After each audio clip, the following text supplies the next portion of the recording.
The live TV, सच सबसे आगे। नमस्कार, मैं हूं रंजीत झा और आप देख रहे हैं the live TV.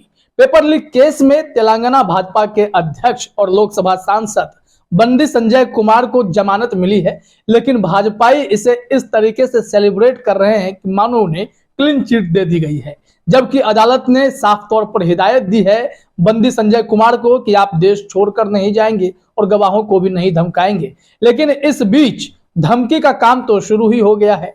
Bharatiya Janata party IT cell का एक नेता खुले तौर पर उस कमिश्नर को धमकी दे रहा है और आरोप लगा रहा है कि जिस तरीके से फॉल्स केस में संजय कुमार को आपने फंसाया है, अब अपनी आप नौकरी बचाकर दिखा दो, इस मामले को बहुत दूर तक ले जाएंगे। ये बीजेपी आईटी सेल वाले खुले तौर पर धमकी किससे दे रहे हैं? वारंगल के कमिश्नर ऑफ पुलिस को, यानी एक कमिश्नर को बीजेपी आईटी सेल का नेता धमकी भी दे सकता है, क्योंकि उन्होंने कानूनी कार्रवाई कर दी, बंडी संजय कुमार को आधी रात को अरेस्ट करवाया या किया।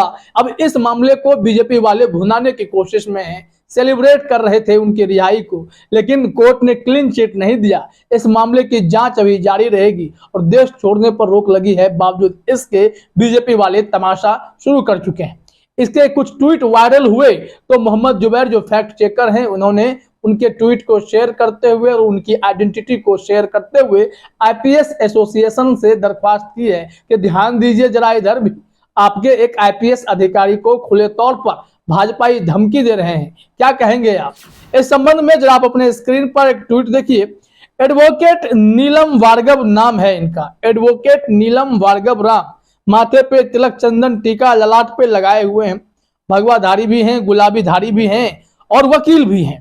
बीजेपी लीगल सेल के हैं ये कन्वेनर सेंट्रल हैदराबाद डिस्ट्रिक्ट में। स्वयं सेवक भी खुद को बताते हैं, आरटीआई एक्टिविस्ट भी हैं, एलएलएम किया हुआ है।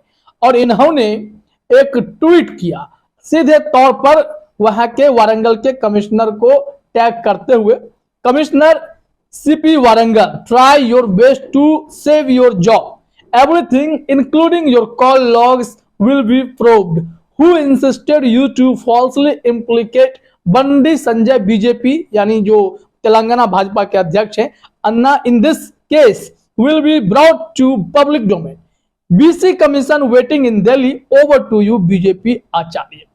अब इसको जरा समझने की कोशिश कीजिए। इन्होंने खुले तौर पर कहा है जितनी ताकत लगानी है लगा लो कमिश्नर, अब अपनी नौकरी बचाकर दिखा दो।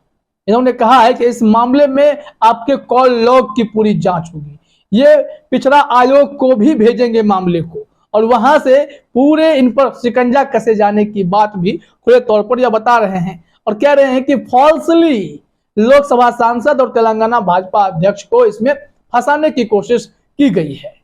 लेकिन इस मामले में यह फैसला करने का अधिकार अदालत का है। कोर्ट तय करेगा कि इसमें कौन दोषी है, कौन निर्दोष है। क्या बीजेपी वाले खुद को क्लीन चिट देंगे और जो इनके खिलाफ कार्रवाई करेगा उसे धमकी देंगे, चेतावनी देंगे कि अपनी नौकरी बचा सकते हो तो बचा लो? क्या यह चलेगा अपने देश में? क्या? और जिस तरीके से इस मामले को मोहम्मद जुबैर ने ट्वीट करके शेयर किया है, लोग इनके भी पीछे पड़ गए हैं, इन्हें ट्रोल करने लगे हैं। Ramesh Chauhan BJP verified Twitter handle है, इन्होंने जो लिखा है उसमें सिर्फ और सिर्फ गाली ही है।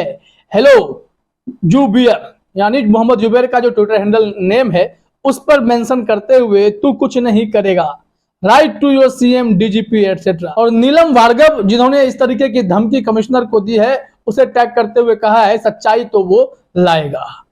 मतलब साफ है कि अब भारतीय जनता पार्टी के खिलाफ कोई भी कार्रवाई होगी तो पूरी बीजेपी, उसका आईटी सेल, चाहे वो प्रशासन ही क्यों ना हो या कोई नेता ही क्यों ना हो या फिर फैक्ट चेकर क्यों ना हो, सबके पीछे पड़ जाएंगे ये लोग, उनके साथ बदसलूकी, बदतमीजी करेंगे, खुले तौर पर धमकी भी देते नजर आते हैं। अब इस मामले में जिस तरीके से कमिश्नर को घेरा गया है, क्या एक प्रशासनिक तंत्र में ऊंचे ओहदे पर बैठे अधिकारी के साथ इस तरीके के सलूक की आप उम्मीद कर सकते हैं? ये प्रशासनिक अधिकारी हैं, इनका काम है कानून का पालन कराना और उसके हिसाब से कार्रवाई करना। बंडी संजय कुमार पर आरोप लगे तो पुलिस ने उन्हें गिरफ्तार किया, उस वक्त भी भारतीय जनता पार्टी ने जमकर बवाल काटा था, और जब बेल मिल गया है तो उसके बाद तो ये खुले तौर पर कमिश्नर को ही धमकी देने लगे हैं।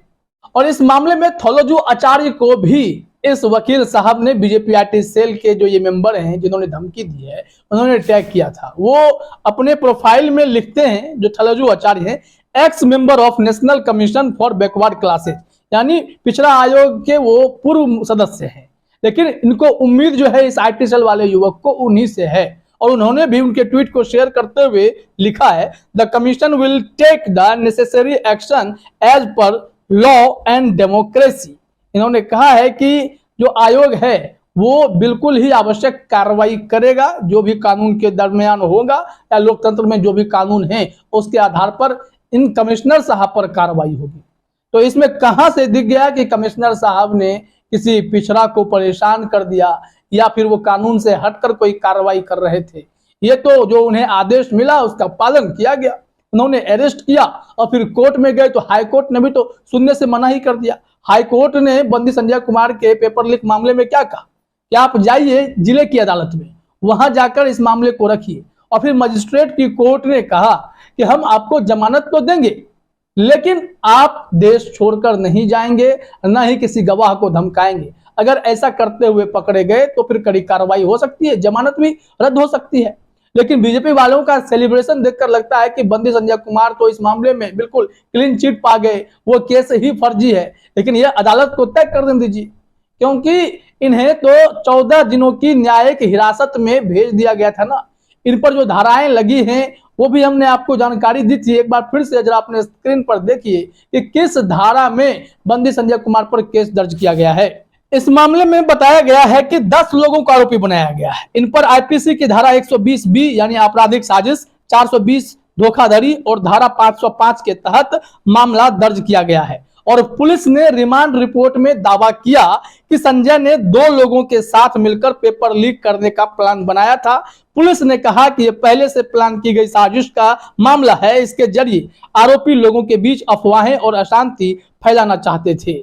और पीएम मोदी के दौरे से 3 दिन पहले ही बंदी संजय कुमार की गिरफ्तारी हुई, तो इसे राजनीतिक रंग देने की कोशिश की गई कि मोदी जी के आने से पहले जानबूझकर तेलंगाना सरकार ने बंदी संजय कुमार को अरेस्ट किया है। और जब मामला खुला कि बंदी संजय साहब तो पेपर लीक केस में गिरे, SSC Hindi paper leak case, अब उसमें पेपर लीक हो गया, छात्रों का भविष्य अधर्म में लटक गया, लेकिन यह है कि अपने आप को निर्दोष बताते फिर रहे, जबकि कोर्ट ने इन्हें अभी क्लीन चिट नहीं दी है। जो बीजेपी आईटी सेल वाले ये नीलम भार्गव हैं, इन्हें समझना पड़ेगा कि इस तरीके से खबरों को प्रचारित करके या कमिश्नर पर धमकी दे करके आप खुद भी बच नहीं सकते। कानून के दायरे से कोई भी बाहर नहीं है। ऐसे में ये धमकी कतई बर्दाश्त भी तो नहीं की जाएगी। फिलहाल इस वीडियो में इतना ही। आप सभी का हमसे जुड़ने के लिए बहुत बहुत धन्यवाद। द लाइव टीवी, सच सबसे आगे।